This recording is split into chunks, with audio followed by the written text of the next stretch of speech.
교재 75쪽을 여러분 펴시고요. 우리 지난번에 그리스도의 세 가지 사역 가운데 선지자, 또 예수 그리스도께서 선지자 역할을 하시고 또 우리들의 제사장이 되어서 끊임없이 하나님께 간구하신다는 것들을 같이 했습니다. 먼저 프로핏 선지자가 되시고 또 제사장 프리스트 제사장의 역할을 감당하셔서 자기 자신이 제물이 되실 뿐만 아니라 또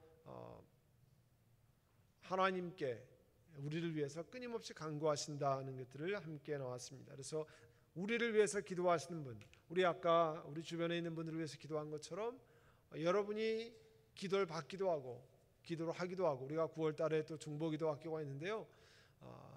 많은 분들이 기도 받기는 좋아하지만 기도하기는 별로 원치 않는데 사실은 기도하는 것이 얼마나 큰 복인지 모릅니다.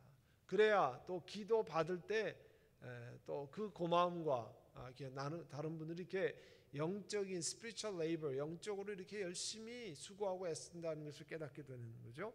자, 예수님이 그 다음에 왕이라고 하는 것은 오늘날의 대통령 아니에요? 대통령, 우리가 금년에 가을에 미국 대통령 선거가 있지만 왜 우리가 중요하게 생각합니까? 그 대통령이 가지고 있는 생각, policy, value, 철학에 따라서 정책을 추진하는 방향이 그 리더십에 따라서 많이 바뀌기 때문에 그렇습니다. 리더가 누구냐에 따라서 나라가 가는 방향이, 특별히 나라의 policy나 또 여러 가지 그 제도가 시스템이 가는 방향이 너무 차이가 나기 때문에 그렇습니다. 여러분, 왕의 역할은 지금의 대통령의 역할 혹은 어느 나라는 프라임 미니스터 총리가 하는 역할 하잖아요. 온 세상을 다스리는 역할입니다. Reign of God, 하나님이 다스리시는 것, 또 교회를 다스리시는 그런 역할을 예수님이 하신다는 거죠. 그래서 예수님은 하나님의 세상을 다스릴 왕의 모든 권세를 받았다 그랬습니다. 거기 에베소 1장인 20절 이하에 있는 것처럼 그의 능력이 그리스도 안에서 역사하사 죽은 자를 가운데서 다시 살리시고 하늘에서 자기의 오른편에 앉히사 모든 통치와 권세와 능력과 주권과 이 세상뿐 아니라 오는 세상에 있는 모든 이름 위에 뛰어나게 하시고, 모든 통치, 권세, 능력, 주권, 이 모든 것 위에 뛰어난 이름을 주셨다는 거죠. 그만한 authority, 권세를 주셨다는 것 아니에요? 또 그뿐만 아니라 예수님은 하나님의 백성을 enemy, 적에서 보호하시고 지키시고 승리하게 하신다 그랬습니다. 그래서 요한계시록에 보면 그들이 어린 양과 더불어 싸우려니와 어린 양은 만주의 주시오 만왕의 왕이심으로 만주의 주가 되고 Lord of Lords, King of Kings, 모든 것의 왕이 되신다 그랬잖아요. 그들을 이기실 터이요 그와 함께 있는 자들 곧 부르심을 받고 택하심을 받은 진실한 자들을 이기리로다. 승리하게 하시고 보호하게 하시고, 하나님이 왕이 되신다고 하는 얘기는 저와 여러분을 보호하시고 지키시는 우리의 쉴드, 방패, 우리가 피난할 수 있는 레퓨지, 피난처가 되시는 것을 말씀하잖아요. 바로 이 선지자의 사역, 프로핏의 사역, 프리스트 제사장의 사역, 킹 왕의 사역이 다 예수 그리스도 안에서 성취된 것을 보여주고 있습니다. 그래서 그리스도인은 예수님을 믿으면서 우리가 세 가지 것들을 우리가 복을 누린다는 거죠. 선지자로서 말씀의 깨달음을 주시고, 또 제사장으로서 우리를 위해서 끊임없이 간구해 주시고, 왕으로 우리를 다스리시고 보호하시고 승리하게 하신다는 겁니다. 자, 오늘 성경 봉독한 그 기적에 관한 수많은 세상의 기적이 있는데, 성경에 예수님이 일으키신 기적 가운데 그 일부만 기록되어 있습니다. 우리가 아까 함께 읽은 요한복음 20장 우리 다 같이 한번 읽어보죠. 예수님이 제자들 앞에서 이 책에 기록되지 아니한 다른 표적도 많이 행하셨으나 오직 이것을 기록함은 너희로 예수님이 하나님의 아들 그리스도이심을 믿게 하려 함이요 또 너희로 믿고 그 이름을 힘입어 생명을 얻게 하려 하심이라. 여기 보시면 여러분, 다른 표적도 성경에 기록되지 않은 더 다른 많은 표적도 있지만 이것을 성경에 기록한 것은 예수님이 하나님의 아들 그리스도이심을 믿게 하고 또 그걸 믿음으로 말미암아 영생을 얻게 한 조의 아이오니온이라고 하는 eternal life, 영생을 얻게 하는 그런 은혜를 우리에게 주시기 위함이라 그렇게 말했잖아요. 그래서 miracle, 기적을 성경에 많이 기록하고요. 그 성경을 읽고 하는데 왜 그리스도께서 통해서 우리에게 기적을 주셨느냐 하면 이 기적이라고 하는 것은 첫 번째로 예수 그리스도가 하나님의 아들과 메시아라는 증거이고 자격증이라는 거죠. 여러분 운전할 때 당신 운전할 수 있습니까? 아니 나 운전할 줄 아는데요. 운전할 자격이 있습니까? 물으면 뭐예요? 뭘 보여줘요? 예? 드라이버 라이센스를 보여주잖아요. 운전할 자격이 나 운전할 줄 안다 그거를 묻는 게 아니라 운전할 자격이 있습니까? 그러면 드라이버 라이센스를 보여주는 거예요. 그 다 DMV에서 내준 드라이버 라이센스 때문에 내가 운전할 자격이 있습니다. 그건 운전할 그 나이 또 운전하는 그 법적인 legal status 그다음에 운전할 줄 아는 것 또 트래픽 로 이런 것들을 다 배웠다는 뜻 아니에요? 기적이 일어났다고 하는 예수 그리스도 통해서 기적이 일어났다고 하는 것은 예수 그리스도가 하나님의 아들이라신 것과 또 메사야 메시아라는 것을 이야기합니다. 그래서 이사야서는 뭘 얘기하냐면 미리 그리스도가 행할 일을 미리 예언합니다. 여기는 정말 예언이라는 단어가 맞아요. 미리 일어날 거를 하니까 그때 맹인의 눈이 밝을 것이며 못 듣는 사람의 귀가 열릴 것이고 그때 저는 자는 사슴같이 뛸 것이며 말 못하는 자의 혀는 노래하리니 이는 광야에서 물이 솟겠고 사막에서 시내가 흐를 것입니다. 이제 기적이 일어나는 것을 설명합니다. 기적이 통해서 예수님 메시아라는 것을 증명했다고 그랬어요. 또 예수님이 이사야가 예언했던 메시아임을 밝힙니다. 세례 요한이 감옥에서 자기 제자들을 보냈잖아요. 궁금해서 당신이 정말 우리가 기다리는 메시아입니까? 오실 그분입니까? 아니면 우리가 또 다른 사람을 기다려야 합니까? 그때 예수님이 말씀했었는데 제자들에게 가서 세례 요한에게 전하라는 거죠. 좀 아까 읽었던 이사야 35장에 있는 말씀처럼 보지 못하는 자가 보게 되고 또 걷지 못한 사람이 걷고 불치의 병이라고 알려진 나병 환자가 깨끗함을 받는 것을 보고 죽은 자가 살아나는 것을 보고 가난한 자에게 복음이 전파되는 것을 보고 전해라. 그 얘기는 뭡니까? 지금 만난 예수 그리스도가 하나님의 아들이며 그리스도시라는 것을 증명하는 것 아니에요. 자, 예수님이 예수 그리스도시고 예수님이 그 구약에서 오랫동안 예언하는 메사야라고 하는 것을 예언하는데 또 예수님이 행하신 기적을 통해서 그걸 보여주는데 우리 요즘의 말로 하면 그 타종교 예수 믿지 않는 타종교 혹은 뭐 무당 뭐 불교 뭐 또 다른 종교에서도요 우리가 말하는 기적은 일어납니다. 종류가 약간 다르긴 하지만 우리가 말하는 보통 일반적으로 야, 그 기적이네 그런 일들이 일어나요. 그러니까 기적만 보고 그러면 기적이 일어나면 무당 쫓아가는 것도 괜찮아요? 여러분 우리가 무당이 그 신이 내리면 그 작두에서 막 춤을 추고 막 하잖아요. 보통 사람이 작두에 날이 시퍼런 작두 위에 올라가 설 수 있습니까?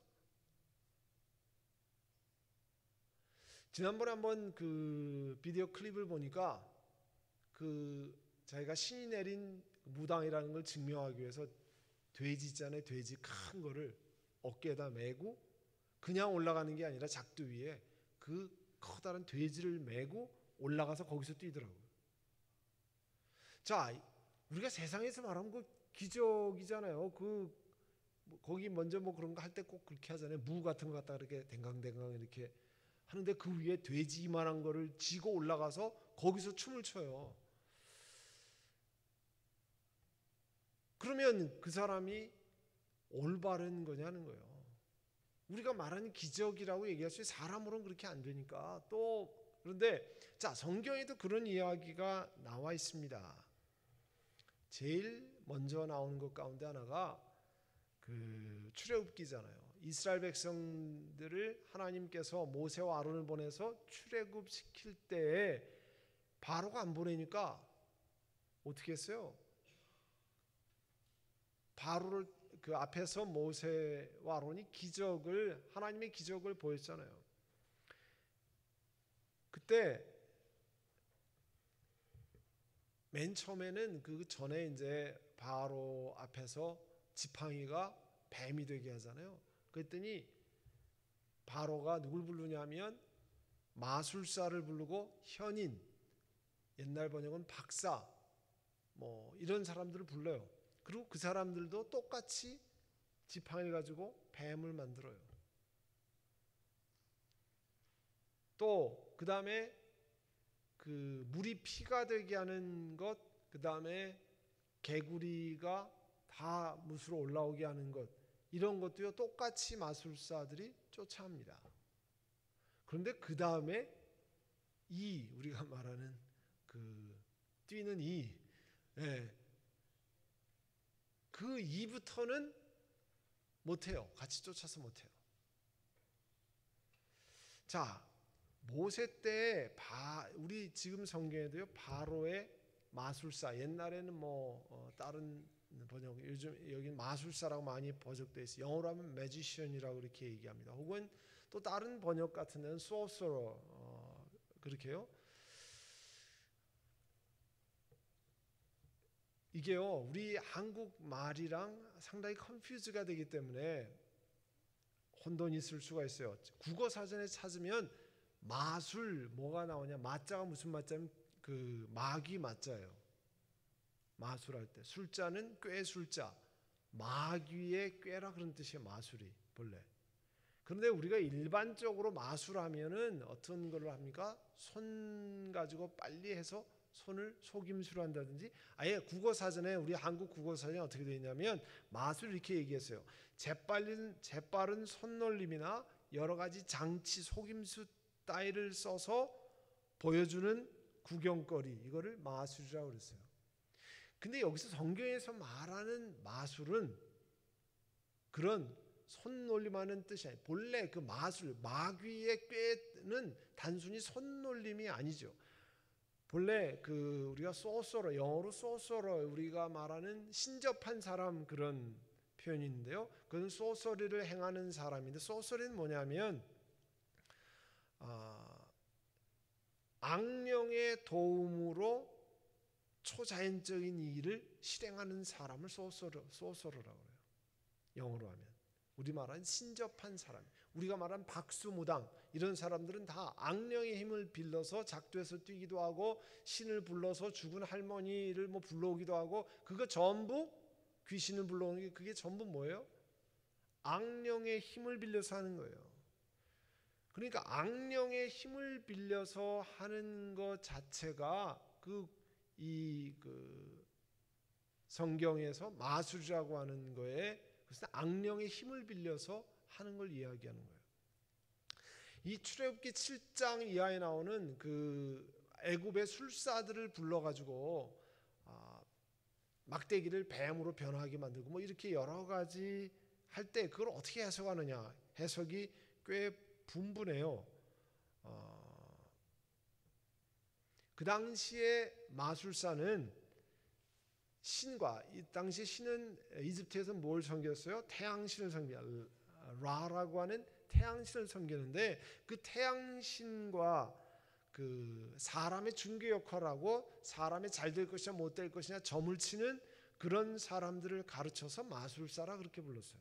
그러니까 우리 무슨 쇼에서 마술한다 그런 저희가 아니라, 그런 사람과 신 사이에 중개 역할을 해서 귀신의 그 도움을 받아서 사람들의 기륭을 점치는 그런 사람들을 이야기했습니다. 데살로니가 후서 2장 9절 10절도 이렇게 말씀하고 있어요. 불법자의 나타남은 사탄의 작용에 따른 것인데 죄송합니다. 그는 온갖 능력과 표징과 거짓 이적을 행하고, 여기도 보면요, 사탄의 역사에 따라서 온갖 능력, 표징, 거짓 이적을 행하는 일이 있다는 거예요. 온갖 불의한 속임수로 멸망을 받을 사람을 속이는 것입니다. 그러니까 사탄의 능력을 받아도요, 그 거짓을 행하고 온갖 이적을 행하고 이런 일이 있기는 있어요. 나중에 조금 비교를 하겠습니다만, 그러니까 바로 앞에서 모세가 기적을 행할 때 그를 쫓아서 행했던 마술사, 그게 어떤 거냐? 이제 여러 학자들이 의견인데, 그게 애굽의 마술사 술객들이 와가지고 눈속임으로, 진짜 우리가 말하는 마술사들이 행한 것처럼 진짜 막대기를 가지고 진짜 뱀이 아니었는데 눈속임을 했다는, 그렇게 하는 학자들도 이야기도 있습니다. 있기는. 그러나 또 어떤 사람들은 그런 아까 악령의 힘을 빌려서 그런 일을 해서 귀신의 능력에 영향을 받아가지고 그런 일을 했다. 그러나 이 당시에 바로 앞에 생했던, 그 다음에 구약에 주로 많이 나와 있던 술객, 혹은 신약에 사도 바울을 쫓아다니면서 막 반대하고 이랬던 사람들이 주로 다 사탄과 악령의 지배에 사로잡힌 사람들을 가르쳐서 마술사, 술객, 그렇게 주로 이야기했습니다. 그러니까 이런 것을 보면, 야, 귀신도 굉장하네. 그렇지만 근본적인 차이가 있어요. 하나님이 베푸신 기적은 초자연적입니다. 하나님이 베푸신 기적은 예를 들어서 무에서 유를 창조하고, 아니면 도저히 어떻게 할 수 없는 초자연적인 것인데, 사단이 만들어 놓는 굉장한 일은 좀 비범하다는 거예요. 예를 들면 아까 귀신이 하는 거, 돼지 머리 들고 그 위에 뛰는 게, 모르겠어요. 발이 좀 딱딱해지면 못 뛸 수도 있지 않겠어요? 그거는 불가능한 건 아니고 비범하다라고 얘기를 하는 거고요. 하나님이 베푸신 기적은 전부 하나님이 베푸신 진리와 연결됐지만, 사탄이 만들어내는 굉장한 일은 전부 잘못된 일과 연결되어 있어요. 사람을 망하게 하는 일, 사람을 죽이는 일, 집안을 망하게 하는 일 때 그런 이야기. 그러나 하나님의 기적은 전부 사람을 살리는 일입니다. 그죠? 그리고 하나님이 베푸신 기적은 전부 선한 일과 연결되어 있고, 사단이 베푸는 굉장한 일이라는 건 전부 악한 일과 연결되는 거예요. 그리고 사단이 행하는 기적은 항상 성공하는 게 아니에요. 마술사들이 일을 가지고, 먼지를 가지고 일을 하려고 해서 성공했어요? 못했어요? 못했어요. 하나님은 그러신 적이 없습니다. 그러니까 그런 차이가 있다고 하는 사실을, 그러니까 중요한 것이요. 자, 굉장한 일이 일어났으면 그게 다 진리냐? 아닙니다. 그렇지 않습니다. 그 굉장한 것이 정말 성경에서 말하는 사단의 악령의 힘으로 온 것이냐, 아니면 성령 하나님께서 말씀을 통해서 가르쳐 주신 것, 분별을 해야 돼요. 왜냐하면 성경 말씀에 기록된 거, 혹은 성경에서 가르친 것 제외하고는 내가 경험했기 때문에 진리가 아닙니다. 내가 느꼈기 때문에 다 진리입니까? 아닙니다. 여러분이 느낀 것도요, 다 틀립니다. 그래서 우리 보면 조종사들 훈련하잖아요. 그 비행기, 그 전투 파이터들 이렇게 고공에서 하고 뺑글뺑글 돌려놓고 느낌에 지금 난 똑바로 있는 것 같다, 그걸 믿으면 안 된다는 거지. 계기판을 믿어야 된다는 거죠. 거기에 비행기가 뒤집혀 있으면 지금 뒤집혀 있는 거고, 90도로 틀어져 있으면 90도는, 내가 느끼기에 나는 지금 똑바로 있어라고 느껴도 계기판에 나는 180도로 뒤로 가고 있다라고 하면 하늘에서는 구별이 안 되잖아요. 그 계기판을 믿어야 돼. 사람의 느낌과 감정을 믿으면 얼마나 부정확한 것을 경험하게 만들어가지고 자기 느낌과 감정만 믿어가지고는, 몸만 믿어가지고는 안 되는 거예요. 그래서 신앙생활할 때 중요한 게 체험이라는 게 중요하지만 체험이 어렵게 만들 수 있는 게 많은 것은 하나님 말씀에 의해서 검증이 안 되면요 완전히 딴 길로 갑니다. 내가 경험했으면 다 그게 최고입니까? 절대 아닙니다. 내가 경험했기 때문에 올바른 게 아닙니다. 성경 말씀이 올바르다고 그랬기 때문에 그런 경험을 내가 못하더라도 그 말씀을 믿고 하는 겁니다. 그렇잖아요. 여러분 지금 다 이미 하늘나라에 들어가셨어요? 믿고 가는 거 아니에요? 예수 그리스도를 믿으면 이 땅의 삶이 마감되면 영원한 하나님 나라에 들어가는 걸 믿고 가는 거예요. 내가 지금 그걸 다 경험했기 때문에 아는 게 아니잖아요. 그러니까 그런 것을 기억하고 기적이 우리를 하나님 앞에 바로 인도하는데 예수 그리스도를 통해서 그분이 이사야가 예언했던 메시아구나, 기적을 통해서 하나님의 아들구나 알지만, 깨닫지만, 그러나 기적 자체가 다 올바른 건 아니라는 거예요. 다른 종교를 구분하고 잘못된 신앙을 구분하는 데 중요한 초석이 됩니다. 자, 그리고요, 기적은 하나님의 아들과 메시아로서 예수님의 권위를 나타낸다 그랬어요. 예수님이 하신 것 가운데 바람과 바다까지 꾸짖는 거 아니에요. 바람과 바다를 꾸짖는 거. 그가 누구이기에 바람과 바다도 순종하는가? 우리가 무슨 멈춰라 참게 한다고 바다가 무슨 파도가 가만히 있습니까? 멈춰라 오픈 세사미 옛날 알리바바 그 얘기 많이 있지만 그거 안만 해봐야 소용없어요. 왜? 우리는 그렇게 해당이 안 됩니다. 근데 자연을 향해서 명령할 수 있는 권위를 가지신 분이잖아요. 그래서 그가 창조주심을 보인다 그랬습니다. 그래서 종교개혁자 마틴 루터는 예수님이 말씀하시고 입을 여시면 비록 속삭임이라도 모든 하늘과 땅이 그 안에 다 흡입된다 그랬습니다. 또 그뿐만 아니라 사실은 우리가 왜 예수의 이름으로 사탄아 물러가라고 명하느냐면 여기 그 마태복음 4장 10절 11절 우리 다 같이 읽어봅니다.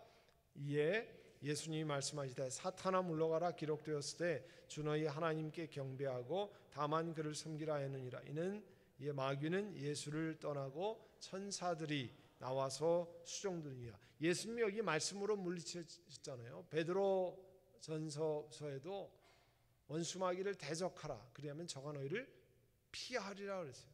하나님 말씀에 있어서 원수마귀를 대적하는데 내 힘으로가 아니고 in the name of Jesus Christ 예수의 이름으로 명하노니 악한 영아 물러가라 명하는 것 아니에요. 악한 영이 사람들을 파괴하고 죽이고 망가뜨리고 그런 일을 계속 끊임없이 행하는데 그때 그 사탄에 관해서 악령에 관해서 예수의 이름으로 할 수 있는 그런 것이 예수님이 주신 권위 아닙니까? 또 그뿐만 아니라 질병의 치료에 관해서 23절에 보시면요. 예수님이 갈릴리에 다니시면서 회당에 가서 가르치셨고 천국 복음을 전파하시고 백성 중의 모든 병과 모든 약한 것을 고치시니 그 소문이 온 시리아에 퍼진지라. 사람들이 모든 앓는 자 각종 병에 걸려서 고통당하는 자 귀신 들린 자 간질하는 자 중풍병자를 데려오니 그들을 고치시더라. 예수님의 명령에 따라서 약 먹고 되는 것이 아니라 그 명령에 따라서 떠나갔다는 거죠. 질병도 떠나가게 하시는 분인 것을 말씀하고요. 더욱이나 아무나 할 수 없는 것이 죄에 대한 것 아니에요. 그 유명한 중풍병자에게 뇌 제사함을 받았느니라. 그 얘기 듣고 중풍병자가 우리가 들것에 실려왔다가 그 들것을 자기가 들고 가잖아요. 그래서 그 중풍병은 죄와 연결되어 있다고 하는 것을 말씀하고 있어요. 우리 중풍병이라고 하는 것은 뇌경색이라고 해서 그 스트로크가 왔다고 그러잖아요. 막혀가지고 한쪽이 마비돼서 전신 마비가 오든지 반신 마비가 오든지 뭐 그런 얘기하는데 의학적으로는 뇌에 어느 혈관이 막혔습니다. 혹은 스트로크로 터졌습니다. 뇌출혈이 생겨가지고 뭐 왼쪽이 마비되었습니다. 그런데 의사로는 그렇게 얘기하지만 예수님으로는 그 내 죄로 인해서 그 일이 왔다는 거예요. 어느 의사가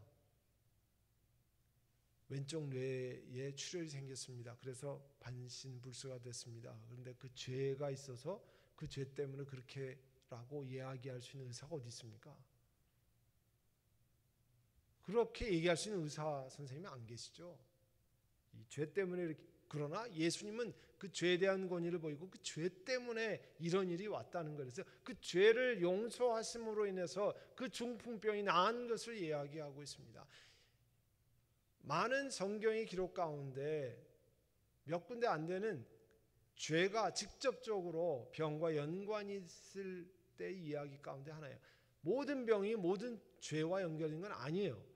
그러나 여기서는 분명하게 내 죄 사함을 받았느니라. 이 중풍병이 죄와 연결되어서 일어난 병이라는 걸 알 수 있어요. 그러니까 이걸 보면 어디 현대의학에서 죄와 연결되어서 중풍병이 온다. 어느 의학책에 이런 게 있겠습니까? 있지 않죠. 근데 성경은 죄와 연결되어서 병이 온다고 하는 사실을 이야기하고 있어요. 그래서 우리가 연약해지면 하나님, 내가 하나님 앞에 범죄한 것이 있습니까? 하나님, 내가 부지불식간에 혹은 내가 알지 못하고 혹은 알면서도 일부러 잘못해서 범죄한 것이 있습니까? 그 범죄한 것이 나로 하여금 몸이 아프게 되고 내가 망가지는 일을 했습니까? 하나님, 회개하기를 원합니다. 깨닫게 해주시기를 원합니다. 우리 믿음의 사람들이 그렇게 하는 것은 모르지만 그 속에서 혹시라도 내가 그것 때문에 이런 일을 겪지 않았을까 하는 것 아니에요. 또 우리가 많은 시련을 경험합니다. 바람 때문에 파도가 일어가지고 심히 고생하는 제자들에게 예수님이 걸어서 다가오셨습니다. 그리고 그들을 안심시키셨습니다. 우리도 인생의 고난과 어려움을 통과할 때 예수님이 우리에게 다가오셔서 사실은 우리를 안심시키시고 우리를 회복해 하시고, 그래서 어려움을 당할 때 딴 사람 먼저 찾아가지 말고 우리 예수님 앞에 나와서 기도부터 해야 된다고 하는 얘기가 뭐예요? 왜냐하면 그 파도를 잠잠케 하시고 우리에게 와서 그 걱정되고 힘들고 어려운 상황에서 우리를 안심시키고 우리를 그 시련에서 통과하게 하시면 누구예요? 예수 그리스도시라는 거예요. 성경에 곳곳에 나와 있잖아요. 파도를 잠잠케 하시. 우리가 파도를 잠잠케 할 수 있습니까? 우리 인생의 부는 경제적인 파도, 건강의 파도, 자녀 문제, 우리 신분의 문제, 미래 문제, 수많은 파도가 오는데 그걸 내 힘으로 잠잠케 할 수 있습니까? 그런데 예수님이 잠잠케 하실 수 있다는 거예요. 성경 말씀이 그렇게 이야기하고 있잖아요. 그래서 그 예수님께 의지하는 것 아닙니까? 그 예수님이 내게 오셔서 나를 평안케 만드시기 때문에 하나님, 내가 어려움을 당하면 주의 전에 와서 기도하고 하나님, 내가 이런 어려움을 당했습니다. 이런 고통이 있습니다. 내가 해결할 방법이 없습니다. 주님 도와주시기를 원합니다. 너희 염려를 주께 맡겨버리라. 그가 너희를 권고하심이라. 그게 돌보신다는 뜻 아니에요. 우리가 주님께 염려를 cast our worries on him, 그 예수님께 내 worry를 던져버리는 거예요. 왜냐하면 he takes care of us, 우리를 돌보시기 때문에 그런 것 아니에요. 그렇기 때문에 하나님 앞에 나아가는 것 아닙니까? 그래서 하나님의 전에 나오자고 얘기하는 거죠. 또 뭐 죽음에 대한 그분의 권위, 이거는 베드로를 고치는 것, 더 이상 말씀 안 드려도 알겠고요. 그 다음에 먹을 것이 없을 때 물고기 2마리와 떡 5개를 가지고 저기 있는 것처럼 남자만 5,000명, 그러니까 여성 아이들까지 합치면 앨리스트 10,000명, 15,000명을 물고기 2마리와 떡 5개로 먹이셨다는 거예요. 그 상황에 배고파서 다 굶게 생겼는데 하나님이 그 문제를 해결하셨어요. 여러분, 어려운 일을 우리가 다 해결하려면요, 해결이 안 되잖아요. 지난번에 설교에 말씀드렸잖아요. 신령한 바위 대신 누구요? 예수 그리스도. 신령한 바위 대신 예수 그리스도에서 신령한 물이 나온다라고 성경에 말씀하고 있어요. 여러분, 세상 사람들은 그걸 모릅니다. 세상 사람들이 바위에서 어떻게 물이 나와요? 그런데 그 바위는 신령한 바위 예수 그리스도라고 그랬어요. 여러분 인생에서 무슨 죄로 문제가 다 해결됩니까? 그런데 성경은 우리에게 뭐라고 말씀하냐면 신령한 바위인 예수 그리스도에게서 하나님이 물을 터치게 만든다는 거니까요. 거기서 물을 먹고 사는 게 사람이 떡으로만 사는 것이 아니라 하나님 말씀으로 사는 것 아니에요. 하나님께서 바위를 명해서 물을 내게 하라. 하나님 말씀하셨어요. 그랬더니 있을 수 없는 일이 일어났어요. 물이 터져 나오는 거예요. 바위에서. 그게 사람이 떡으로만 사는 것이 아니라 하나님의 입으로 나오는 말씀으로 사는 거라는 거잖아요. 그래서 여러분이 노력하고 콩 심은 데 콩 나고 팥 심은 데 팥 나는 거는 나쁜 일은 아니에요. 그건 그렇지만 콩 하나 심는데 콩이 100만 개가 생기고 팥 하나 심는데 팥이 10만 개, 100만 개가 생기는 것은요, 하나님께서 역사하시는 거예요. 신령한 바위 되시는 예수 그리스도에서 물이 터져 나오는 거예요. 그거를 경험하는 것이 신앙생활입니다. 아멘. 그것 때문에 신앙생활이 하나님께 의지하는 게 재밌는 거예요. 이게 억지로 하는 게 아니고요. 그냥 누가 시켜가지고 하는 게 아니라 그거를 경험하면, 하나님이 나를 도우시는 걸 경험하면, 내가 주의 손에 잡히고 내 뒤에 신령한 바위 되신 예수 그리스도와 내가 동행하면서 하나님으로부터 기적을 체험하는 것을 경험하면 신나는 거예요. 그게. 그러기 때문에 어려움 속에서도 의지하고 기뻐하고 감사하고 그렇게 하는 것 아닙니까?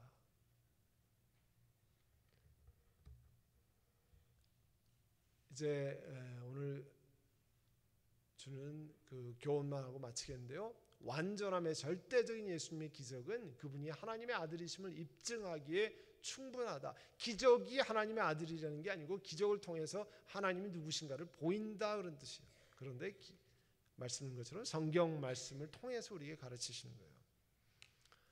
오늘은 또 재직회가 있기 때문에 여기까지 우리 하도록 하겠습니다.